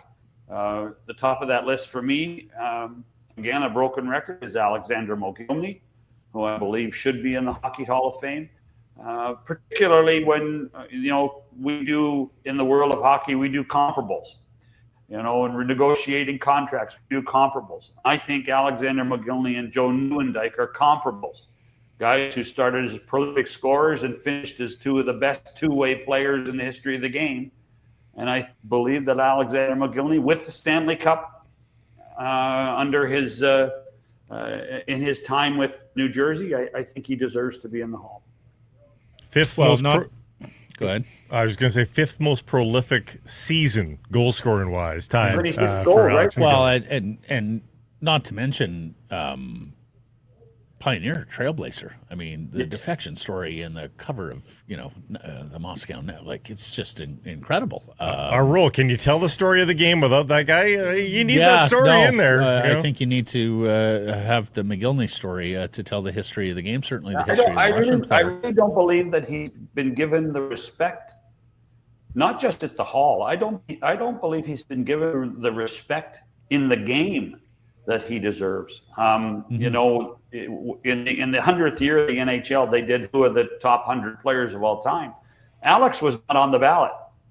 I was one of the 67 voters of that group. I did the write-in.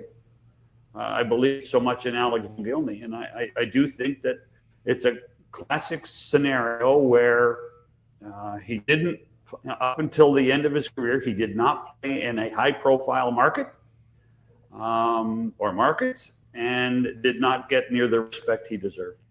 Yeah, I think it's beyond that because, Vancouver, Buffalo, which is a great U.S. hockey market. I know it's not and then Jersey had a lot of profile when he played there. I mean, they were winning cups, and then Toronto. I know he could be. I had a great relationship with him and spoke to him often when I covered the Leafs and he was playing there. But I know that wasn't the case for many, and I know he's not very interested in doing a lot of media these days. We know we've reached out on all of this, and he's certainly not going to lobby and make his own case. So the thing, and Matt, you will recall this, that what Alex liked was good questions. Mm-hmm. If you asked him a stupid question, he would look at you and almost tell you with his eyes that it was a stupid question.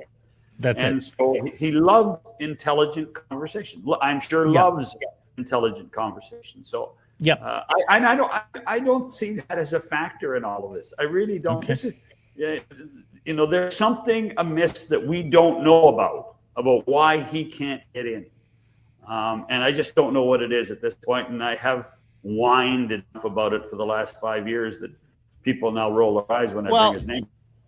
Why aren't you on this committee? Damn it! Why aren't they asking you, John? Have you ever served on it? Probably because I want transparency. We can't let Shannon in. He'll tell everybody to the media about everything. What kind of some of my best friends have been on this committee, and I have given it to them at times, and they have actually come to me for counsel as well. So I've had my say and had my piece, and I'm comfortable where I am in this process. But it's one of those ones where if you sign up and get put on the committee, you agree and sign an NDA, and that would be difficult to do. How have you come to terms with the fact that in a few years' time we will be celebrating the induction of the all-time leading goal scorer in National Hockey League history? We haven't talked about this at all this season, but it's pretty clear Alex Ovechkin is going to do it, isn't it?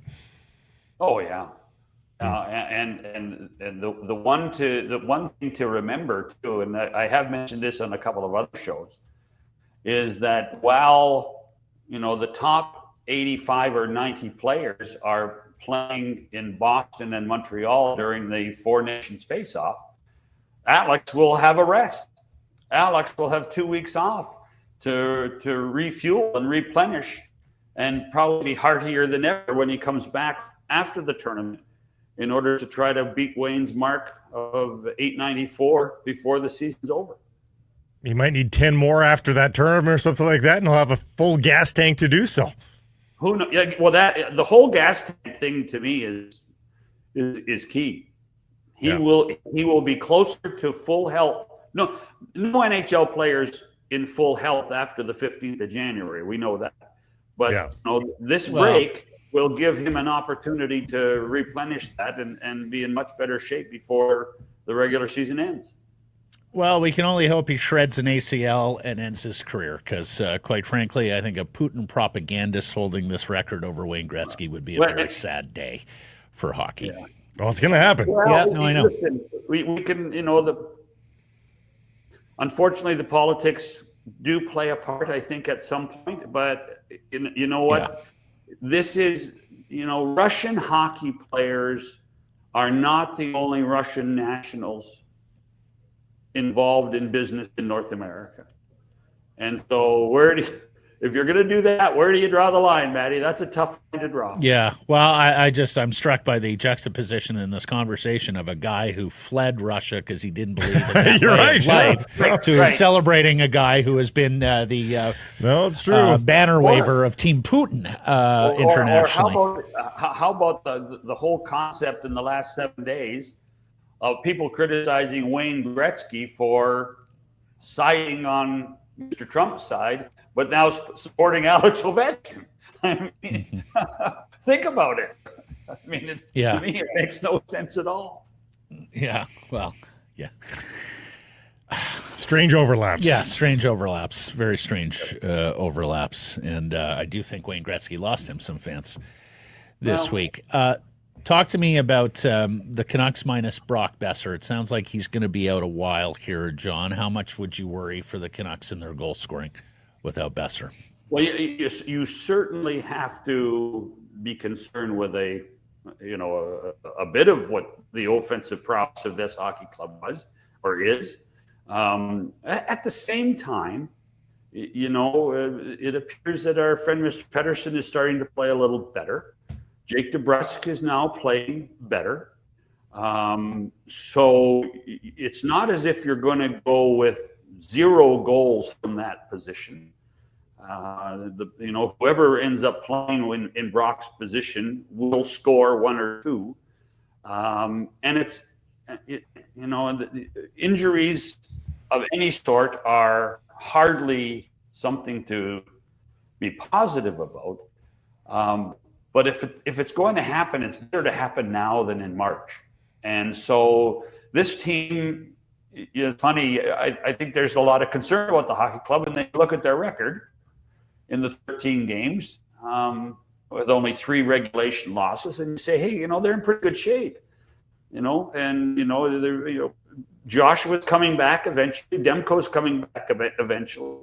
So I think there are many more things just to saying, hey, stay the course, than there is to be overly concerned with what happens to Brock Besser. He will be back, and it will come again at a point where he will be healthier, or as healthy as can be under the circumstances. They had so much good luck last year with regards to injuries as well. People were like, "Oh, what's going to happen when they have a normal season of injuries?" Well, I think we're seeing that, and you're right. For now, at least, they are 7-3-3, which is palatable. We'll see how they go without Brock Besser, and we'll see if Jonathan Lekkerimäki. I mean, this is a weird scenario, John, and you've seen a million of them where they bring up a rookie to take the place of an injured veteran. It's not the first time that's happened in sports history. They're not putting a ton of they have other goal scorers. If Pettersson starts to look like Pettersson and Miller returns to his form, they don't need Lekkerimaki at all. But it certainly would be a nice story if they could get some help from the kid. But you tell us what you're seeing here with his colleague. Well, but the other aspect of this, Blake, is that there seems now that there's a philosophy in management to say, we've got a bunch of young forwards, whether it be Lekkerimaki or Baines or any of these guys, that we can start to, season them in and give them a chance and move them up and down from Abbotsford so that we can be a little more patient with our younger forwards. And I think that's a really important positive thing. Give everybody a taste. I mean, I think there are lots of people that were, maybe disappointed or sad that Baines got sent down, but, it was somebody else's turn to come up and contribute. And so this time it's Lekkerimaki. And so I think that's another positive about how this group of guys has built this organization and restocked the organization with some young forwards that will contribute for years to come. Are you done with the Canucks here? Yeah, sure. Okay. Lastly, John, we marked the anniversary of his passing 4 years ago this past week. But you and I had an exchange this week about Alex Trebek, yes, former Jeopardy host. Pray tell. Well, John, he was runner-up to be the Hockey Night in Canada host once upon a time. Pray tell the story. So this predates my time with the show, and I've got this from two very good authorities: the late Ralph Mellenby, who was the executive producer, one of my predecessors at the job, and from Dave Hodge, who is still a great friend. So the auditions to replace the famous Ward Cornell in 1970 were done in Toronto. And the first set of auditions, Hodge was working at CFRB with the great Jack Dennett, who was a longtime Hockey Night employee. And Alex was a CBC employee.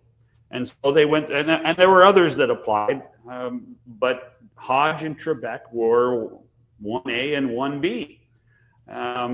There was a real belief that perhaps Alex Trebek had the inside track, but he had a mustache.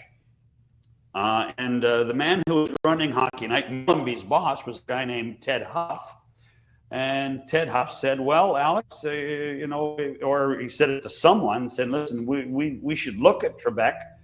I'm not saying we're hiring him, but we should look at Trebek, but he'll have to shave the mustache off. And Alex refused. And so they didn't get past the first level and brought Dave back in for a second audition, and Dave Hodge got the job. And which is funny because as Alex was leaving the job years ago, he campaigned to have a hockey guy replace him. Alex Trebek suggested that Alex Faust, right, the then play-by-play guy of the LA Kings, who had just replaced Bob Miller, he suggested that he takes the job. So hockey and Jeopardy always intertwined. Listen, Alex Trebek, tell me if I'm wrong, man, a good Ottawa boy, right? I mean, Sudbury, Ottawa, yeah. Okay, so, and remember, he would, just before he passed, they used him to unveil Tim Stutzla as the draft pick for the Senators at the NHL draft. That's right. Alex. That's right. Alex. There was and I was very fortunate. I did a ton of games in LA. There was a huge Canadian contingent led by Alex, Larry Mann, Alan Thicke. All these expat Canadians living in Hollywood and Southern California. They loved to go to games, particularly involving Canadian teams, and that's how I got to know most of those guys. This native of Sudbury finished runner-up to Dave Hodge for the Hockey Night in Canada host in 1970. Who is Alex Trebek? Fun story, John. When I saw that this week, by the way, if you don't follow Craig Baird at Canadian History X on Twitter, he is a tremendous follow that'll learn you up about this country, particularly in weeks like this one when we had Remembrance Day going on. That's where I saw the note, Blake. I was like, what? Alex Trebek, Hockey Night in Canada? I've never heard this story. Got to ask Shannon. That's funny. Well, my problem is now I just know too many stories. Particularly about that Saturday show. So hey, put it in the book. You're exactly. He's already written one book. He needs to write another one. He's a hockey storyteller, according to his ex bio. So, John Shannon, everyone. Have a great day. Happy hour on Sekeres and Price. Today's beer of the day: Yellow Dog Squirrel Chaser Hazy Pale Ale. There's some price from the historic Wall Center. You can text us 778-402-9680. Email live at sekeresandprice.com. It all goes to the Great Clips inbox. Great Clips. It is going to be great. Grey Cup Media Conferences, plural, today. The two head coaches met the media, as did Commissioner Randy Ambrosie for his final State of the League address. Of course, he is retiring, pushed into retirement by the board. He said he had zero regrets on CFL 2.0. That was the big international effort, but he admitted that it was not transformational. He argued that the Canadian player and ownership across the league have never been in better places. I think you can make decent cases for both those claims. He said they laid breadcrumbs in Halifax and Moncton. They just did not find an ownership group that was willing to take it on and be their partner in either city. And look, needless to say, the pandemic of 2020 certainly hurt those efforts, but he says that eventually there will be a 10th team and that he believes in Canadian expansion. He also name-checked Quebec City and Windsor alongside those two Atlantic Canadian cities, saying he preferred that over U.S. expansion. It's the elephant in the room, and until it happens, it just won't go away. Yep. It will be the question that every commissioner going forward will have to face.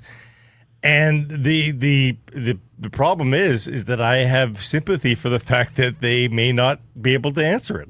I have sympathy for the fact there is not an obvious perfect choice, nor are there obvious perfect owners to take over. Again, you need a stadium, you need the right city. There's so many critical, and it would be by razor thin margins that this 10th team could operate. Razor thin margins. Yeah, I mean, if you were to get someone like the Irving family with all their money involved. Yeah, where it's a loss leader for them almost. Something like that. Yeah. Now I'll say this. Typically, CFL commissioners have had to be firemen as much as anything else, and usually at an ownership level. Yeah. You go coast to coast on the owners now, and it's a pretty good lot. Now, we'll see what this new private owner of the Edmonton Elks is all about, but needless to say, Doman, BC's in good hands. You have the Flames owning the Stampeders, MLSE owning the Argos, and we'll see how much of an appetite they have for the Argos. But Videotron, Pierre-Carl Pelledo, obviously in Montreal, is a big, big wallet that was brought to the league. The consortium in Ottawa seems okay right now. Bob Young has been steadfast in Hamilton. But finding an owner for, and again, it may not be Atlantic Canada. I have long wondered whether Quebec City is your best, most fertile market that's out there. Windsor, I see more as a stalking horse sort of thing. Keep it open as a potentiality, but I think you have as much. It's basically a Detroit suburb, right? So it doesn't really Detroit have Lions CFL across the bridge. DNA. So. They've got a nice junior program there. They sadly just beat the Okanagan Sun for the Little Grey Cup, Canadian Football, Canadian Bowl. But yeah, there's as much 11-man football DNA in that community as there is 12. So you don't have the ownership fiascos that other commissioners have had. Touch wood. Hopefully you won't have a pandemic to have to go through, which is going to take, which chewed up a couple of years of Ambrosie's tenure. But yes, a 10th franchise is absolutely. Ambrosie brought this up too, and I do hope that whoever takes over, and I think it's a mandatory requirement for a CFL commissioner. There has to be some joy in how he presents himself. He cannot be a bureaucratic suit. Yeah. There's got to be enthusiasm. There's got to be, and so for all of any faults that people want to bring up about Ambrosie, and you can debate a bunch of them for sure. Yeah. He had that. He wanted to be commissioner of the CFL, Yes. and as opposed to some that felt like it looked like they were roped into the hiring or convinced of or something. I do want to see a commissioner who is fully enthusiastic. And I got to say, he had people skills, especially live face-to-face, one-on-one. Yes. I think he did better there than he did with sort of mass media audiences that were watching or listening to him across the country. The Calgary Stampeders have signed veteran NFL quarterback P.J. Walker. He made 9 NFL starts with the Browns and Panthers. Farhan thinks that they will still have interest in Vernon Adams. That might be the most likely landing spot for Vernon Adams, the weakest quarterback situation right now in the CFL, but we'll see how the offseason shakes out. Moving over to soccer, Blake, Alphonso Davies has withdrawn from Canada's squad for these upcoming CONCACAF Nation League games, including the quarterfinal against Suriname, citing physical fatigue, saying it's just precautionary. He's the captain. Yeah. It's interesting. Yeah. It's a little odd. Yeah. Especially since he was there for the friendlies, wasn't he? A few weeks ago? Friendlies. Yeah, I mean, I do hate the fall season in that there are 3 windows, and the transatlantic flights are not easy. No. So, I mean, it's not, they don't need him. It's not about that. No. But the optics of the captain not coming over Yeah. is not great. It benefits Sam Adekubi, who comes in from the Whitecaps, so that's great for Sam. Mm-hmm. And he's Talked to Sam on Friday. And he's in full health now, so I think it's a chance for Sam to sort of try to wrestle back his job, which he has lost due to injury here a little bit. Mm-hmm. But yeah, I mean, it could just be what it is at face value. I mean, could you make the trip but just not play? Yeah. Not great optics. Not great optics. Congrats to former Vancouver Canadians manager Clayton McCullough. He is named the new skipper of the Miami Marlins. He had served as the Los Angeles Dodgers first base coach over the last 4 seasons, winning a World Series championship this past year on Dave Roberts' staff. He was the Northwest League Manager of the Year in 2012 for the C's. He managed the 2 seasons, 2012 and 2013. He was right in the middle of John Schneider. John Schneider managed in 2011, then it was McCullough for 2 years, and then Schneider came back. And speaking of Schneider, the Toronto Blue Jays have the first meeting with free agent superstar Juan Soto this week. The Red Sox, Mets, Yankees, and some other teams are lining up in the queue. MLB insider John Heyman saying the Blue Jays may be the leaders here, although I have huge skepticism about that. It would not surprise me at all if the Boris Corporation is using the Blue Jays to jack up the bidding war here between the Mets and the Yankees. I would be surprised if he finds his way out of New York with Steve Cohen and all his money with the Mets, not to mention Hal Steinbrenner and the Yankees falling just short of a championship and needing him if they're going to continue to play at that level. But the Blue Jays are in the ball game. We'll let you know if there are any reports of flights heading from the Dominican to Toronto and reservations from Vladdy Guerrero at, good Caribbean restaurants. How about this in anticipation of a party? How about this latest Japanese pitcher? Sasaki? Everybody believes he's going to the Dodgers. So boring. Yeah. Well, I mean, they've got Ohtani, they've got Yamamoto. It's L.A. And he's he throws 103. Yeah, Well, incredible story about him. He lost his father and his grandparents in that Japanese earthquake and tsunami of March 2011. Wow. Do you remember that? Yeah. The family home was destroyed. A decade later or so, on the same day of the tsunami, he was pitching at a World Baseball Classic. There were 60-some scouts there. Like every major league team was represented by 2 guys. And that was the moment where it was pretty clear, hey, as soon as this Japanese team wants to post him, there will be major league teams lining up. He is subject to that same entry-level free agent status that Shohei Ohtani was a few years ago. So he'll be a very affordable free agent this year. Is it only 1 year of affordability? I believe it was only 1 year before he is able to hit the payload. So, yeah, I think he's going to be Jays don't need pitching either. Well, I mean, at $1 million bucks. Everybody can use yes. pitching, but I still feel pretty good about that rotation with Barrios, Gausman, Bassett, Francis, the way he came on. So I think they're in decent stead there. They need some hitters, though, for sure. And, of course, the Mariners, we all know they have pitching. It's all about whether or not they're going to be able to trade, because I don't think there's going to be a huge budget there. Are you going to be able to trade some of your prospects, and they are still teaming with terrific prospects, the Mariners, to strengthen that lineup, which, needless to say, needs a couple of bats minimum.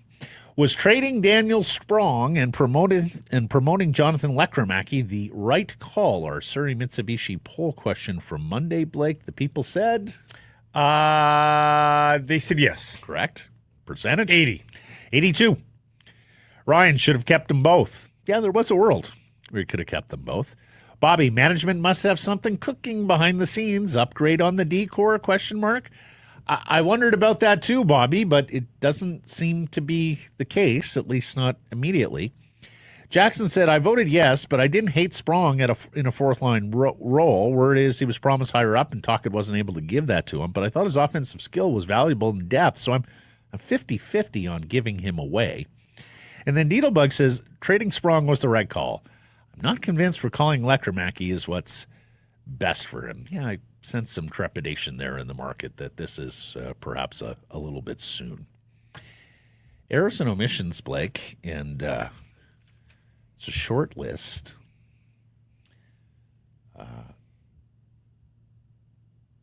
Yeah, we at one point yesterday mentioned the Tyler Young situation, that he was recalled because you needed a second healthy goaltender on the roster by NHL rules. It was a cap move. At that point, Archer Sheloves had already been recalled and Young was demoted. So We also forgot to mention yesterday, rather large story, that Lionel Messi's been eliminated from the MLS Cup playoffs. I saw that. Which is by a wild card play-in team. Yes, 30 Atlanta. points. 30 points in arrears in this. Much to MLS's chagrin. Well, some people were joking. Okay, the Supporter Shield winner will now face the MLS Cup winner for the Super Cup winner. Find a way to get one more game out of the game. The good news is poor Lionel doesn't have to get on a plane to the Western Conference champion in a few weeks. Yes, that's true. Thanks for listening, joining us, everybody, connecting with us. Appreciate you spending some time with us. Please do connect with all our assorted channels, YouTube, and wherever you get your podcasts. Follow on social. That's X, Insta, Facebook, TikTok, and YouTube. We are live on many of those platforms, noon Pacific time weekdays. And, of course, support some of the community sponsors we tell you about. Keep it local. Hey, everybody, if you're enjoying what you're seeing here, then follow along with Sekeres and Price on YouTube. I promise more content coming. They call it, the kids call it subscribe on YouTube. Well, how about liking it? Do that as well. Smash it right now.